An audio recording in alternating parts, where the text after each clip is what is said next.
Welcome to this module on health system resilience to mitigate, adapt to, and recover from disruptions in HIV service access and utilization. The information contained in this module is designed for those providing HIV care, physicians, nurses, pharmacists, and community healthcare workers, and for communities of people living with and affected by HIV. It aims to build capacity to provide evidence-based, appropriate, quality, accessible HIV services. On completion of this module, you'll be able to describe health system resilience and why it's important. You'll be able to list 5 elements of health resilience framework. You'll understand how a resilient health system is a precursor of resilient health workforce.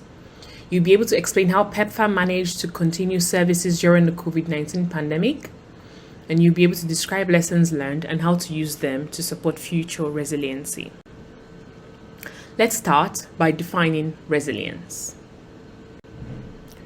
Throughout the COVID-19 pandemic, PEPFAR has remained committed to continuing essential HIV prevention and treatment services, while maintaining a safe healthcare environment for clients and staff. In order to meet the commitment to uninterrupted care and treatment for people with HIV and the prevention of deaths due to HIV-associated comorbidities, PEPFAR has been committed to adapting HIV services so that PEPFAR beneficiaries have the best possible outcomes within the context of stretched healthcare systems. Despite the disruptions caused by the COVID-19 pandemic, a number of countries have achieved epidemic control in COP20, while others will achieve epidemic control in COP21. With continued improvement, most PEPFAR countries are on a path to achieving program coverage goals. With that in mind, PEPFAR programs should highlight 4 key themes in planning and implementation of COP21. These themes are client-centered services, community engagement, resilient and adaptive approaches, and support for sustainable capacity. USAID defines resilience as the ability of people, households, communities, countries, and systems to mitigate, adapt to, and recover from shocks and stresses in a manner that reduces chronic vulnerabilities and facilitates inclusive growth. Health system resilience is defined as the capacity of health actors, institutions, and populations to prepare for and effectively respond to crisis, maintain core functions when a crisis hits, and informed by lessons learned during the crisis, reorganize if conditions require it. Resilience work is about strengthening abilities or capacities so that people and systems may absorb, adapt, and recover from shocks and stresses. Absorptive capacity describes the ability to minimize exposure and sensitivity to shocks and stresses through preventive measures and appropriate coping strategies to avoid permanent negative effects. Adaptive capacity is the ability to make informed choices and changes in strategy in response to longer-term social, economic, and environmental challenges. Transformative capacity describes the governance mechanisms, policies and regulations, cultural and gender norms, community networks, and formal and informal social protection mechanisms that constitute an enabling environment for systemic resilience building. Resilience occurs at multiple levels. People's needs and household dynamics affect their response to various challenges and emergencies. These responses occur within the cultural context of a household or community based on amount and level of social capital and skills. The state of the health systems and institutions in which these responses occur impacts the number and quality of options available to individuals, households, and communities. Resilience isn't just about bouncing back after shocks. It also includes active and deliberate management of potential and actual risks. Building resilience and coping strategies is not just important during short-term shocks and time-bound events such as disease outbreaks, political instability, slow onset drought, rapid onset flooding, or market shocks. Resilience is also critical during longer-term dynamics such as protracted displacement, weak government authority, population pressure, social exclusion, and climate variability. Let's start by defining resilience. Resilient health systems are characterized by 5 elements. First, resilient health systems are aware. Resilient health systems have an up-to-date map of human, physical, and information assets that highlight areas of strength and vulnerability that allow for detection of health threats before they strike. Second, resilient health systems are diverse. Health systems that have the capacity to address a broad range of health challenges rather than a targeted few are more stable and capable of detecting disturbances when they arise. Third, resilient health systems are self-regulating, with the ability to contain and isolate health threats while delivering core health services and avoiding propagating instability throughout the system. Self-regulation has 3 elements. 1. The ability to quickly identify and isolate a threat and target resources to it. 2. Minimizing disruption to provision of essential health services during crisis. And 3. The ability in particular locations of excess or redundant capacity that can quickly be brought online. Fourth, resilient health systems are integrated.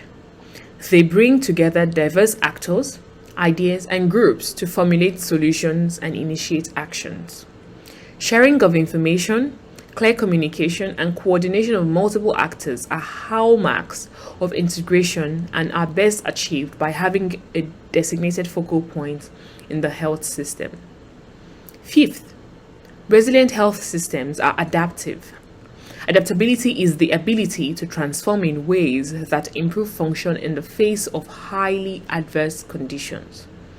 Any adaptations should enhance performance in the short term and ideally contribute to building long-term resilience. International panels reviewing the Ebola response have called for measurement of health system resilience capacity ahead of crisis.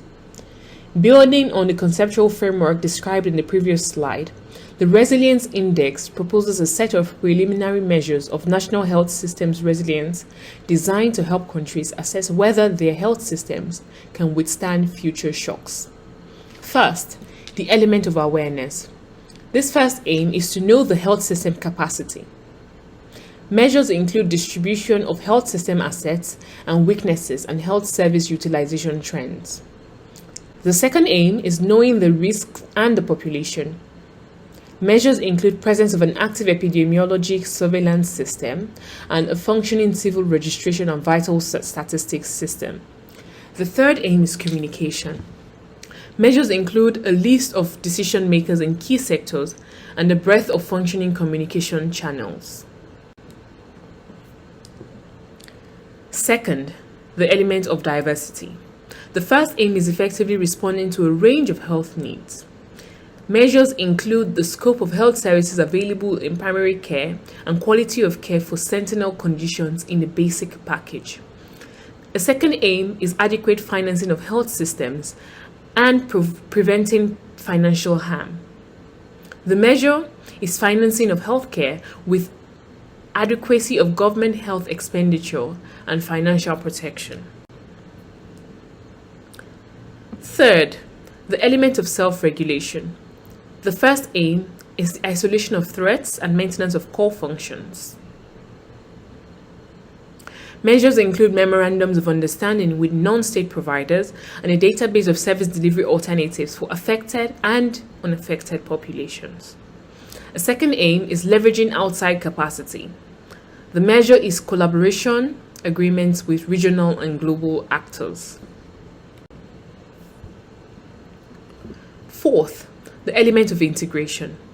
The first aim is coordination with non-health actors in areas such as education, transportation, police, media, and private enterprise. Measures include existence of national emergency coordination system and leaders, frequency of joint planning sessions and drills, and the process of development of a One Health strategy. The second aim is engagement of citizens and communities to build trust. Measures include an index of Ministry of Health and government responsiveness to community need, population trust in the health system, platforms for dialogue within community leaders, and in-country social scientists with experience working with health departments. A third aim is linkage of healthcare provision to public health. A measure is availability of district health staff with public health training. The final aim is coordination of primary and referral care. The measure is agreement on roles and referral protocols for facilities.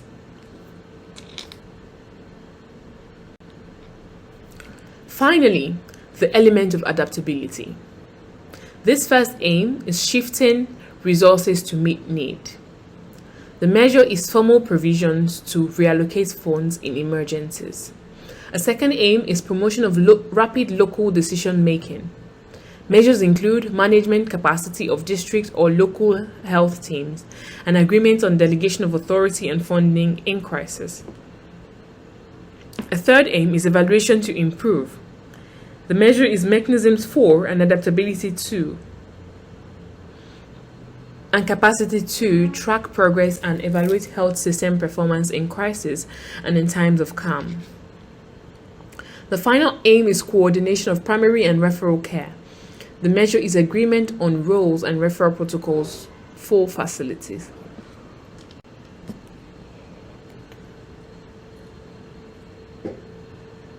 Resilient health workforce. PEPFAR programs should invest in building health and social service worker resilience to reduce the risk of burnout and preempt longer-term mental health effects.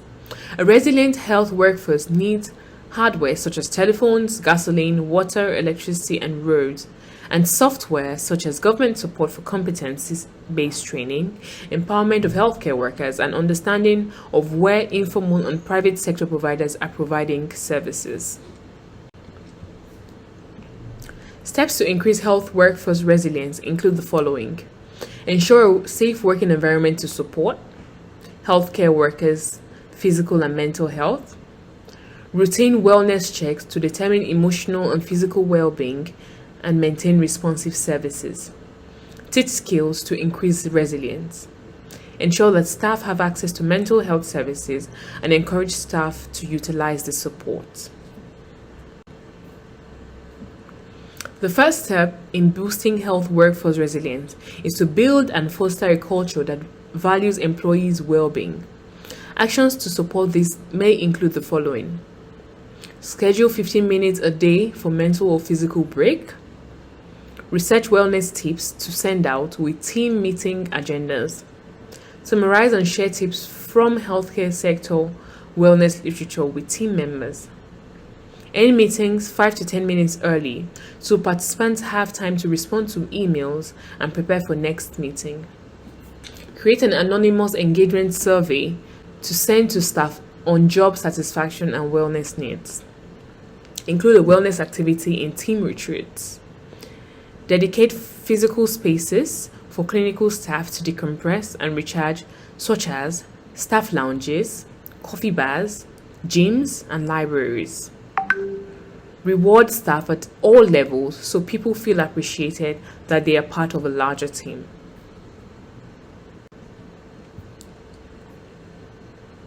Here are some strategies to promote well-being and teach resilience skills.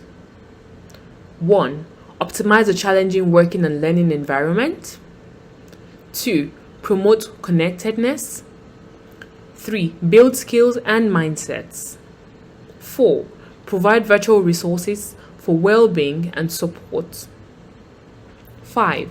Identify and assist trainees in distress. 6. Deliver coordinated crisis planning and management. Just as you might pick a go kit when planning to enter or exit a disaster zone, it is useful to pack a psychological go kit in preparation for managing stress. Your coping strategies. Consider strategies that you have used to cope effectively in the past. What can you do deliberately to manage stress? What new thing are you willing to try? Your soothing strategies. Consider strategies you use to manage your emotions and calm yourself in the moment. How do you recover from an anger storm, fear, or anxiety? How do you calm yourself before sleep? Awareness of your stress skill. If 1 is no stress at all and 10 is the worst stress you have ever felt, monitor yourself throughout the day. Where are you on the stress scale? Catch yourself in the mid-range and use calming and coping strategies deliberately. Your psychological emergency contact list. Create a list of people who you can call on for emotional support. Ideally, this should not be just the one person you use for your usual emergency contact. Expand your list to include colleagues, friends, and family members. To combat clinical burnout, organizations and organizational leadership must prioritize clinician well-being and implement solutions that create an environment in which all clinicians can thrive. The viability of our health system depends on it. PEPFAR's experience during the COVID-19 pandemic. The initial experience with the COVID-19 pandemic led to lockdowns, fears about risks from clinical visits, disruptions of supply chains, and social distancing requirements, all of which threatened to disrupt HIV services. PEPFAR teams demonstrated the value and the critical importance of being equipped with contingency plans and capacity to rapidly respond and adapt to pandemic illness and other events, such as natural disasters or civil unrest, that can disrupt service delivery systems and patient lives. PEPFAR teams and programs exercise resilience in sustaining HIV services despite disruption due to COVID-19. And COP21 plans should draw on lessons learned from COVID-19 to ensure systems of service delivery and the people who implement them are safe, secure, and resilient. The initial experience of PEPFAR since the onset of the COVID-19 pandemic has been mixed, with key top-line aims linking people with HIV with care and sustaining them on life-saving treatment have been met, as overall program growth continued and continuity of treatment for people with HIV was largely successful. However, while PEPFAR and other partner programs have shown remarkable resilience on treatment continuity in the context of COVID-19, the pandemic's impact on PEPFAR's and Global Fund's HIV, tuberculosis, and malaria prevention programs have been devastating. The pain has been particularly acute for women and children, as well as other vulnerable and marginalized populations.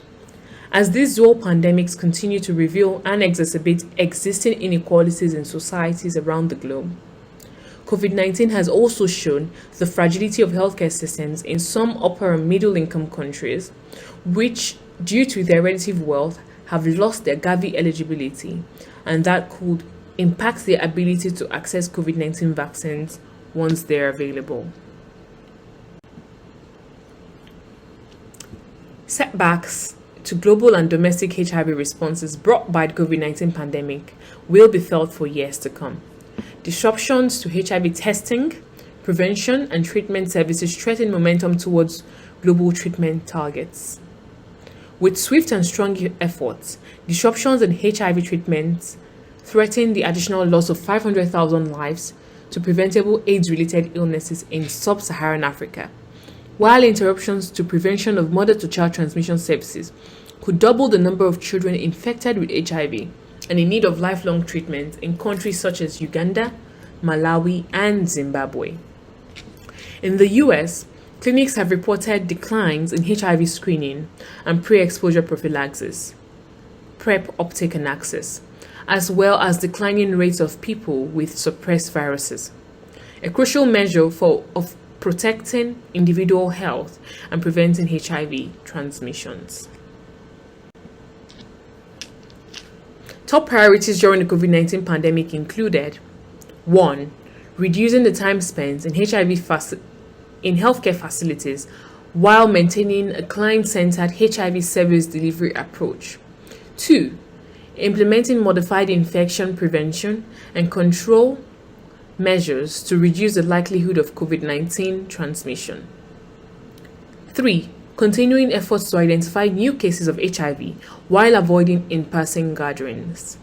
4. Implementing virtual monitoring and evaluation services. The challenges of the COVID-19 outbreak highlighted several important lessons for HIV programs in the future. During an unprecedented public health emergency, HIV programs remained resilient through a combination of innovation and flexibility. Essential HIV services were maintained while keeping clients, healthcare workers, and communities safe. This was achieved through a combination of rapid scale-up of established interventions as well as the use of novel strategies that had not been attempted previously.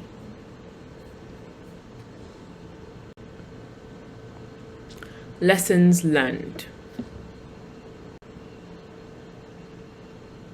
Ensuring resilient community-based HIV services during the COVID-19 pandemic required several innovative approaches, including: 1. Scale-up of HIV treatment services in communities, including multi-month dispensing, decentralized drug distribution, and differentiated service delivery. 2. Enhanced infection prevention and control measures. 3. Leveraging of technology to deliver HIV services. 4. Innovative approaches to reach key and disproportionately affected populations. And 5.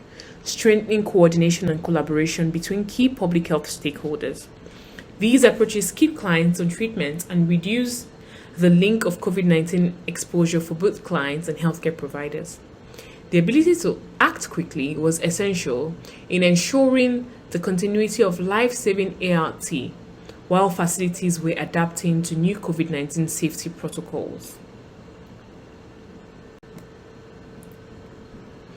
Scale-up of HIV treatment services in communities involve ensuring multi-month HIV prescriptions are dispensed to stable clients in safe, confidential, and accessible community spaces. 2. Reducing the need to visit healthcare facilities to reduce the risk of COVID-19 exposure for both clients and healthcare providers. 3. Expanding community ART refill services to multiple regions. 4. Using innovative platforms of transportation to provide HIV treatment and services to clients in hard-to-reach areas.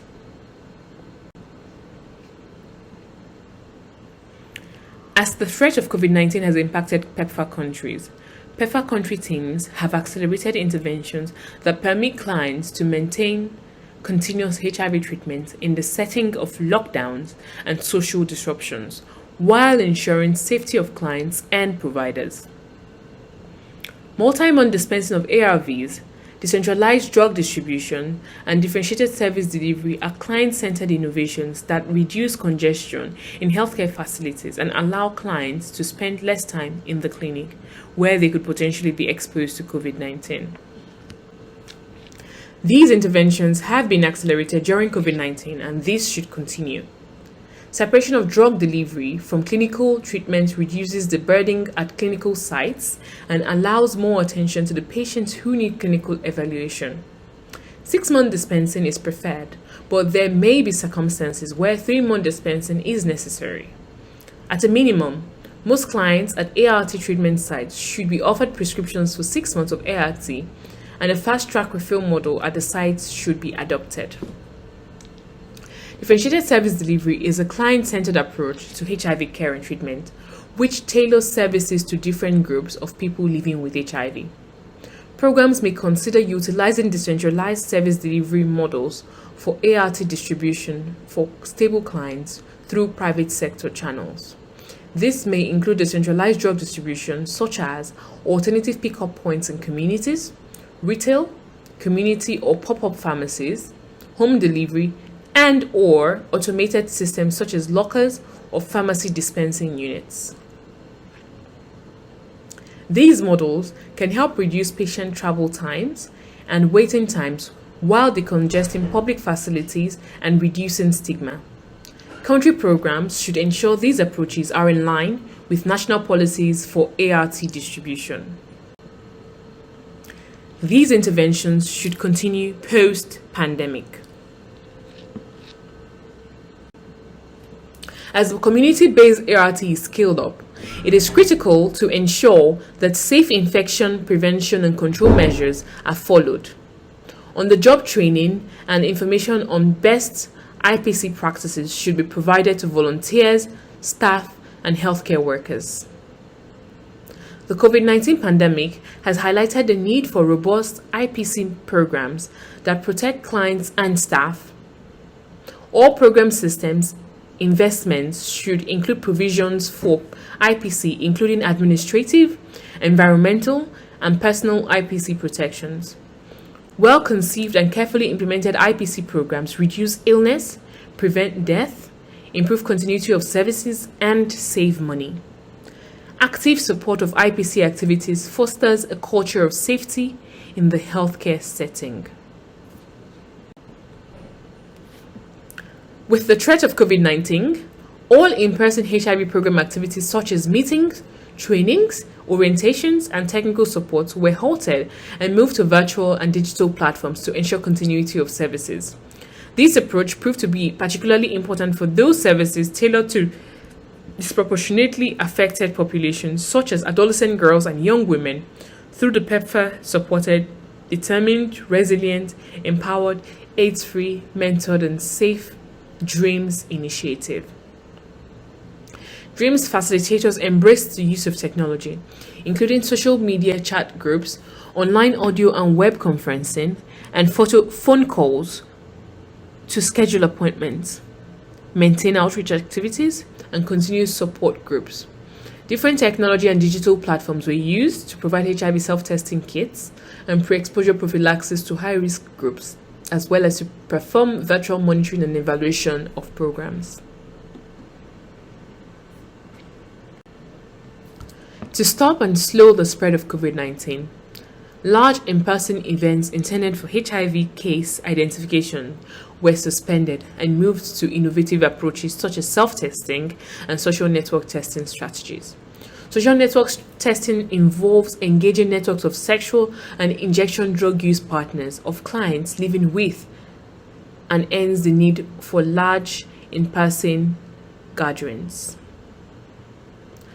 Distributing HIV self-testing kits minimizes the risk of COVID-19 transmission for both outreach teams and clients, while maintaining efforts to identify and diagnose new clients living with HIV.